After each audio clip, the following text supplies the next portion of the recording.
Exams ජීවිතයට පොඩි අභියෝගයක්. හැබැයි අපිට පුළුවන් අපිට තියෙන පුංචි කාල පරාසය හොඳට සැලසුම් කරොත් අපි හිතාගෙන ඉන්න රිසල්ට් එක ඒ චූටි කාලය ඇතුළත ළඟා කරගන්න. එක්සෑම් එක ළඟ එන වෙලාවේ අපස සාමාන්‍ය පෙළ විභාගේ මම හිතුව පොඩි ටිප්ස් 3ක් කියලා දෙන්න ඔයගලන්ට. එක්සෑම් එක හරි ළඟයිනේ දැන්. අංක 1. ඕගොල්ලෝ දැනගන්න ඕනේ මේ වෙනකොට පේපර් එකේ ආකෘතිය මොකක්ද කියලා. පුතාලා දන්නවා පේපර්ස් දෙකක් එනවා. පළවෙනි පේපර් එක පැයයි ප්‍රශ්න 8ක් තියෙනවා. දෙවෙනි පේපර් එකේ ප්‍රශ්න 8ක් තියෙනවා. පැය දෙකක ටිකක් ලොකු පේපර් එකක්. මේ දවස්වල මෙතෙක් ඔබ කරලා තියෙන දැන් විභාගෙට බොහොම ළඟයිනේ මේ වෙනකොට ඔබ ටීචර්ස්වත් එක්ක ගොඩක් පේපර්ස් කරලා ඇති.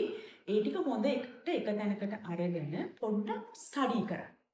පළවෙනි ප්‍රශ්න වලට මොනවද ඇවිල්ලා තියෙන්නේ? දෙවෙනි ප්‍රශ්නෙට මොනවද ඇවිල්ලා තියෙන්නේ? හොඳින් බැලුවොත් පේනවා පළවෙනි ප්‍රශ්නේ හැම එකක්ම තියෙන්නේ පිච් එකක්. පිච් එකක් එකට දීලා තියෙන පොඩි කොටේෂන් එකක් මැච් කරන්න තියෙනවා. O level paper එක කියන්නේම රීඩින් මත බේස් වෙන පේපර් එක. ඔයගොල්ලෝ හොඳට රීඩ් කරන අය නම් චුට්ටක් රීඩින් තේරෙනවා නම් දැන් ගොඩක් අයට ඇත්තටම තියෙන ඔක්කොම කියලා තියෙන ටික තේරුම් ගන්න අමාරුයි. හැබැයි රීඩින් වලට යම් දක්ෂතාවයක් තියෙනවා නම් අපිට පුළුවන් මේක පහසුවෙන් මැච් කරගන්න.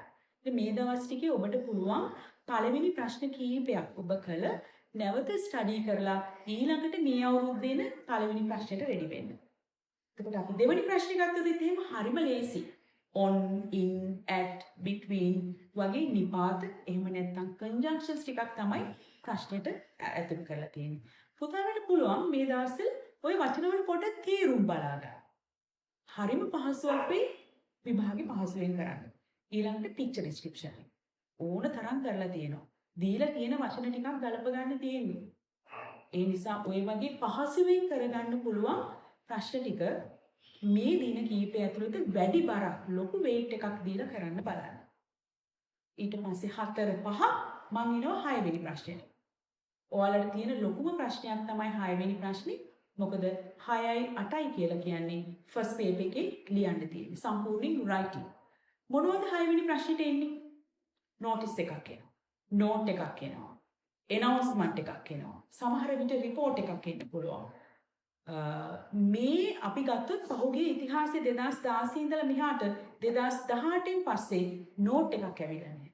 දිගටම ආවේ notices. ඊට පස්සේ ගිය අවුරුද්දේ මේ ඉස්සෙල්ලා අවුරුද්දේ ආව අපිට announcement එකක්.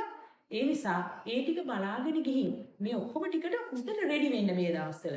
පුතාලට පුළුවන් common අපි ගත්තොත් notice එක common words ටිකක් තමයි ලියන්න තියෙන්නේ. මේක හොඳට ප්‍රැක්ටිස් කරන්න. note එකේ එකම රාමුවක් තියෙන්නේ. ඒ ප්‍රැක්ටිස් කිරීම සහ පොදුවේ පාවිච්චි කරන වචන වලට ඔබ හොඳට හුරු වුණොත් එහෙම ලකුණු 5ම නෙමෙයි අඳුම තරමේ 5න් 3ක්වත් ගන්න. 8 වෙනි ප්‍රශ්නේ ගත්තොත් එහෙම දැන් 8ට කලින් එන 7 වෙනි ප්‍රශ්නේ සම්පූර්ණ රීඩින් බේස් ක්වෙස්චන් එකක් තියෙනවා. චූටි රීඩින් පැරග්‍රාෆ් එකක් තියෙනවා. ටිකක් ආයෙ කරන්න. ඒ ගැන හොඳ කම්ෆර්ටබල් ඔබේ හොඳ කම්ෆර්ටබල් සෝන් එකක් හදාගන්න මේක කොහොමද කරගන්නේ කියලා. 8 වෙනි ප්‍රශ්නේ ආපහු ලියන එකක් තියෙනවා. වචන 50ත් 60ත් අතර පොඩි පැරග්‍රාෆ් රයිටින් එකක්. අපි ළඟදිම පැරග්‍රාෆ් රයිටින් ගැන පොඩි වීඩියෝ එකක් කරන්න හිතාගෙන ඉන්නවා. ඒක ආර්ට් එකක්. අපිට ටොපික්ස් දෙකක් හම්බ වෙනවා. ඒ ටොපික්ස් දෙකේ ඔබ ඉගෙනගෙන තියෙන විදිහට චූටි පැරග්‍රාෆ් එකක් ලියන්න තියෙනවා. හොඳ ක්වොලිටි ඒ කියන්නේ හොඳින් ලියවුණු පැරග්‍රාෆ් එකක්. මේ දවස්වල ඔයගලන්ට පුළුවන් සරලව ලියලා තියෙන. O level කියන්නේ බොහොම සරල උත්තර බලාපොරොත්තු වෙන එක්සෑම් එකක්. ඔයගලන්ට පුළුවන් උත්තර කියවලා sample examples තියෙන කියවලා තමන්ගේ කොහොමද මේ හැකියාව දිනු කරගන්න කියලා බලන්න. එතකොට 9 10 11 කියන්නේ 12 cross passage එකේම second paper එකේ චුට්ටක් අමාරුයි ඔයගලන්ට. හැබැයි අතහැර ගන්න එපා. මේ දවස් ටික මහන්සි නම් ඔයගලන්ට පුළුවන්. අපි ආවොත් 14 වෙනි ප්‍රශ්නේ. options දෙකක් තියෙන එක. පළවෙනි එක letter එකක් කියනවා. ඒක official වෙන්න පුළුවන්. ඒ වගේ මේක private එකක් වෙන්න පුළුවන්. unofficial letter එකක්.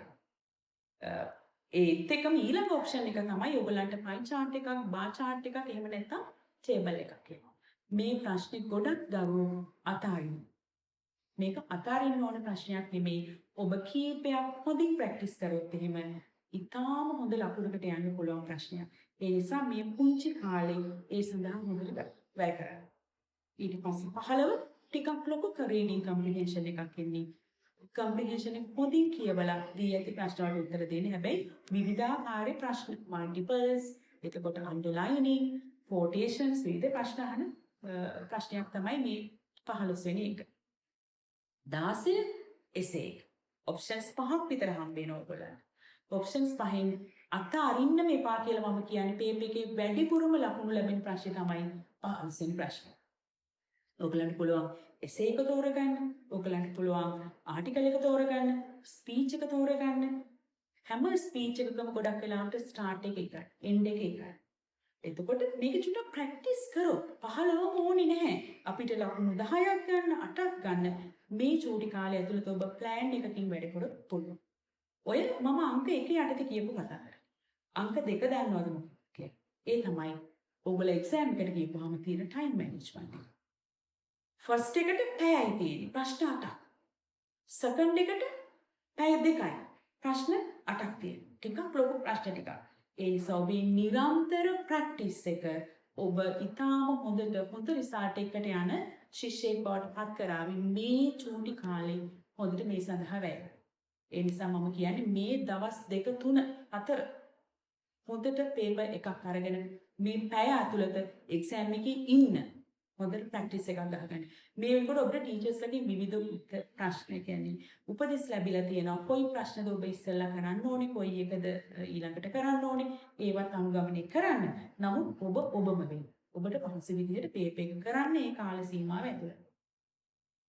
තුන්වෙනි එක අතිශය වැදගත්. කාලයක් තිස්සේ පේපර්ස් බලන ටීචර් කෙනෙක් විදිහට මට කියන්න තියෙන්නේ හරිම වැදගත් පේපර් එකේ තියෙන නීට්නස් එක. ඔබ කොච්චර ලිව්වත් වැඩක් නැහැ. ඔබ ලියන එක රීඩර්ට කියවලා තේරුම් ගන්න බෑ. සමහර දරුවෝ ඉන්නවා චූටි කොටුවක් ඇතුලේ එක ලෙටර් එකක් දාන්න කිව්වහම ඒකේ 3-4 පාරක් කපලා දානවා. බලන ටීචර් තේරුම් ගන්න අමාරුයි ඔයගොල්ලන්ගේ උත්තරේ මොකක්ද කියලා. ඒ නිසා පේපර් එක බලන්න කලින් පෙන්සිල් එකකුත් රූලකුත් තමන්ගේ පෙන් එකක් ලියා ගන්න. ඒ වගේ ෆයිනල් ආන්සර් එකට යන්න කලින් ලියන ඒවා පෙන්සිල් එකකින් ලියලා අන්තිම ආන්සර් එක කොටුව ඇතුළට ගන්න. ඒක කොයි දෙයකටත් අදාළයි. අපි කියන එකට මයින්ඩ් මැප් එකක් හදනවා කියලාද ඔයගොල්ලෝ 14 වෙනි ප්‍රශ්නේ 16 වෙනි ප්‍රශ්නේ try කරනකොට පොඩි මයින්ඩ් මැප් එකක් හදාගන්න. එතකොට ඔබ මෙතෙක් ඔබට මොන හරි ප්‍රශ්නයක් තිබුණා නම් සෑහෙන හොඳට මේ ප්‍රශ්නේ ගොඩ දාගන්න පුළුවන්. හිතන රිසල්ට් එකට වඩා චුට්ටක් උඩට යන්න පුළුවන්. ඔය කරුණු තුන පේපර් ස්ට්‍රක්චර් එක, එතකොට කොහොමද ඔබ ටයිම් මැනේජ් කරන්නේ? ඒ වගේම අන්තිමට පේපර් එක ඉවර කරන්න ෆිනිෂින් එක හරිම වැදගත්. ඒ නිසා සතුටින් විභාගෙට මුහුණ දෙන්න මේ ටිප්ස් ටික පොඩක් ෆලෝ කරන්න. ඒත් එක්කම අපි හිතාගෙන ඉන්නවා ඉදිරියේදී චූටි ලෙසන්ස් කීපයක් ඔබට O level exam එකට උවමනා වෙන ටිකක් දාන්න. ඔබලා සියලු දෙනාටම හොඳට ශක්තිය ධෛර්යය ප්‍රාර්ථනා කරනවා. O level විභාග හොඳටම කරන්න.